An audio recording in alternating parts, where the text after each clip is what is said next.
Hallelujah ថ្ងៃនេះគឺជាថ្ងៃដែលល្អជាងថ្ងៃម្សិលមិញហើយនៅថ្ងៃស្អែកនេះនឹងរឹតតែជាថ្ងៃដែលល្អប្រសើរជាងថ្ងៃនេះទៅទៀតយើងមានតែជីវិតដែលចម្រើនលូតលាស់រាល់ថ្ងៃខ្ញុំពិតជាមានអំណរយ៉ាងខ្លាំងហើយសូមអរព្រះគុណដល់ព្រះសម្រាប់ថ្ងៃនេះជាមួយនឹងព្រះបន្ទូលនៃសេចក្តីពិតដែលនឹងមកកំសាន្តដួងចិត្តរបស់យើងរាល់គ្នាដើម្បីឲ្យលូតលាស់ខាងឯវិញ្ញាណការស្ដារឡើងវិញដែលអាចជួយឲ្យយើងផ្លាស់ប្ដូរទស្សនវិស័យរបស់យើងដើម្បីឲ្យទទួលបានកិច្ចការដ៏ធំអស្ចារ្យមកអំពីព្រះដើម្បីអាចបង្កើតផលសេចក្តីរុងរឿងនិងចម្រើនលូតលាស់បានតទៅទៀត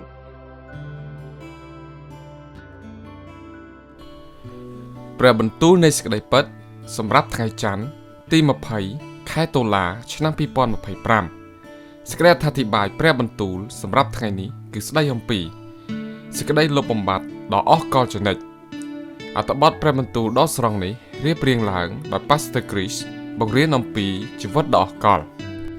ហើយយើងបានសេចក្តីប្រោះលោះនៅក្នុងព្រះរាជបុត្រានោះដោយសារព្រះលោហិតទ្រង់ដែលជាសេចក្តីប្រោសឲ្យរួចពីទោសតាមព្រះគុណដ៏ធ្ងន់ក្រៃលែងនៃទ្រង់បទគម្ពីរអេភេសូជំពូក1ខ7អាមែនតើអ្នកដឹងទេថាព្រះគម្ពីរពិតប្រាកដណាស់មិនបានណែនាំយើងឲ្យទូលសុំព្រះចំពោះការអត់ទោសនោះទេលើពីនេះទៅទៀតព្រះក៏មិនបានរៀបចំការផ្ដល់សម្រាប់ការអត់ទោសដល់មនុស្សយើងតាមរបៀបឬវិធីដែលមនុស្សភាគច្រើនគិតនោះដែរផ្ទុយទៅវិញព្រះអង្គបានធ្វើអ្វីមួយដែលអស្ចារ្យជាងនោះទៅទៀតគឺព្រះបានប្រទានសេចក្តីលុបបំបាត់ដល់យើងអាមែនការអត់ទោសមានន័យថាការលើកលែងទោសនោះគឺថាកំហុសឬអំពើបាបដែលអ្នកប្រព្រឹត្តបានកត់ត្រាទុកក៏ប៉ុន្តែជនល្មើសនោះនឹងមិនត្រូវទទួលខុសត្រូវឬត្រូវផ្ដន្ទាទោសចំពោះអំពើដែលខ្លួនបានប្រព្រឹត្តទៀតឡើយនេះជារបៀបឬវិធីដែលមនុស្សទទួលការអត់ទោសត្បិតអីនោះមិនមែនជាអ្វីដែលព្រះបានធ្វើនៅក្នុងព្រះគ្រីស្ទយេស៊ូវនោះទេបទគម្ពីរសញ្ញាថ្មីណែនាំយើងអំពីការពិតដ៏អស្ចារ្យជាងនេះគឺព្រះបានប្រើវិធីតាមបែបសេចក្តីលុបបំបាត់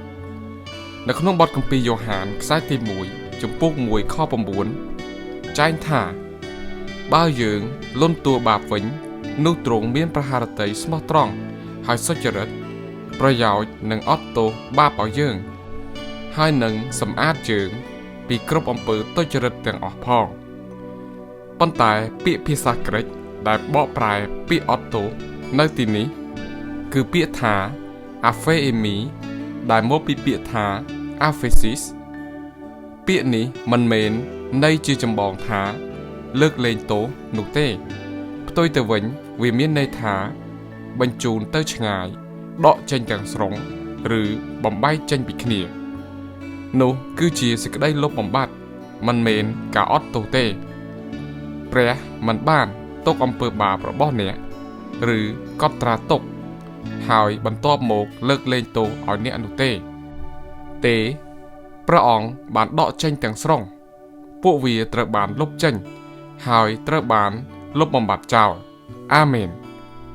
នេះជាមូលហេតុដែលយើងមិនបន្តទូលផ្សុំព្រះឲ្យអត់ទោសដល់យើងទៀតទេនៅក្នុងព្រះគ្រីស្ទអំពើបាបរបស់យើងត្រូវបានលុបបំបាត់ពួកវាត្រូវបានលាងជម្រះចេញមិនមែនគ្រាន់តែគ្របបាំងនោះទេការសគត់ការបញ្ចុះក្នុងភ្នូរនិងការរស់ឡើងវិញរបស់ព្រះយេស៊ូវបានផ្ដល់ការបង់ថ្លៃយ៉ាងពេញលេញសម្រាប់អំពើបាបដែលនាំឲ្យអ្នកទទួលបានសេចក្តីសុចរិតទាំងស្រុងអ្នកខ្លះបានដកស្រង់ខុសគម្ពីរពីបទគម្ពីរម៉ាថាយម៉ាកុសនិងលូកាដើម្បីបង្ហាញពីគំនិតដែលផ្ដោតលើការអត់ឱនទោសការបង្រៀនរបស់ព្រះយេស៊ូវនៅក្នុងដំណឹងល្អទាំងនោះគឺសម្រាប់មនុស្សដែលស្ថិតនៅក្រោមសញ្ញាចាស់នោះគឺមុនពេលការសគត់និងការរស់ឡើងវិញរបស់ព្រះយេស៊ូវប៉ុន្តែឥឡូវនេះយើងជាមនុស្សថ្មីនៅក្នុងព្រះគ្រីស្ទហើយព្រះគ្មានកំណត់ត្រានៃអំពើបាបរបស់អ្នកទៀតឡើយបានជាបើអ្នកណានៅក្នុងព្រះគ្រីស្ទនោះឈ្មោះថាបានកើតជាថ្មីហើយ អស់ទាំងសេចក្តីចាស់បានកន្លងបាត់ទៅមើលគ្រប់ទាំងអស់បានត្រឡប់ជាថ្មីវិញបទគម្ពីរកូរិនថូសខ្សែទី2ចំពុក5ខ17អ្នកត្រូវបានលាងជម្រះត្រូវបានរាប់ជាសុចរិតហើយត្រូវបានញែកជាបរិសុទ្ធ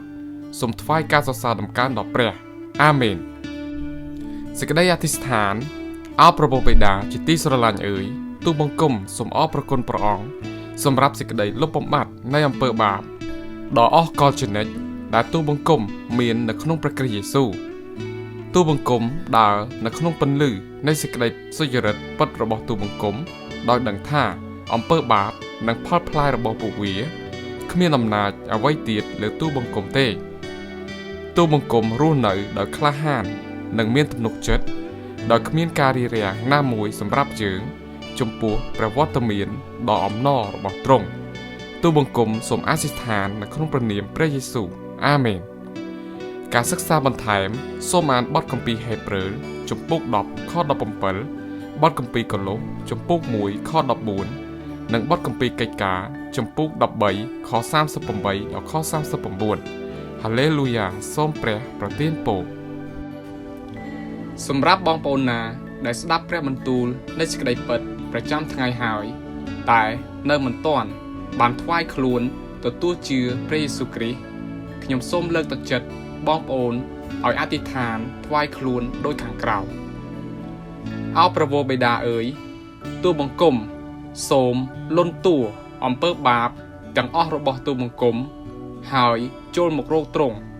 ដោយនៅក្នុងព្រះនាមព្រះអង្គម្ចាស់យេស៊ូវគ្រីស្ទទូលបង្គំសូមយាងព្រះយេស៊ូវមកធ្វើជាព្រះសង្គ្រោះនិងធ្វើជាម្ចាស់លើជីវិតរបស់ទូលបង្គំ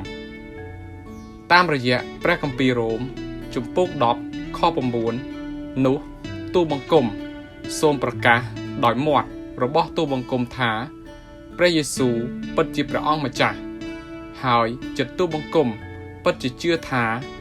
ព្រះពិតជាបានប្រោសព្រះយេស៊ូវ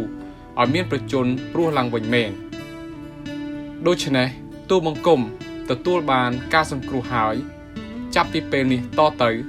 ទូលបង្គំបានកើតជាថ្មីហើយទូលបង្គំគឺជាកូនរបស់ព្រះដ៏ខ្ពង់ខ្ពស់ទូលបង្គំបានទទួលជីវិតអស់កលជានិច្ចហើយឥឡូវនេះទូលបង្គំសូមដើរតាមជីវិតថ្មីនៅក្នុងព្រះអង្គម្ចាស់យេស៊ូវគ្រីស្ទព្រមទាំងអរព្រគុណដល់ព្រះវរបិតាទូលបង្គំសូមអធិដ្ឋាននៅក្នុងព្រះនាមព្រះយេស៊ូវគ្រីស្ទជាព្រះអង្គសង្គ្រោះរបស់ទូលបង្គំអាមែនខ្ញុំសូមសម្ដែងក្តីរីករាយចាប់ពីពេលនេះតទៅបងប្អូនបានក្លាយជាកូនរបស់ព្រះហើយនឹងទទួលបានការសង្គ្រោះហើយហាឡេលូយ៉ាសូមព្រះអង្គប្រទានពរ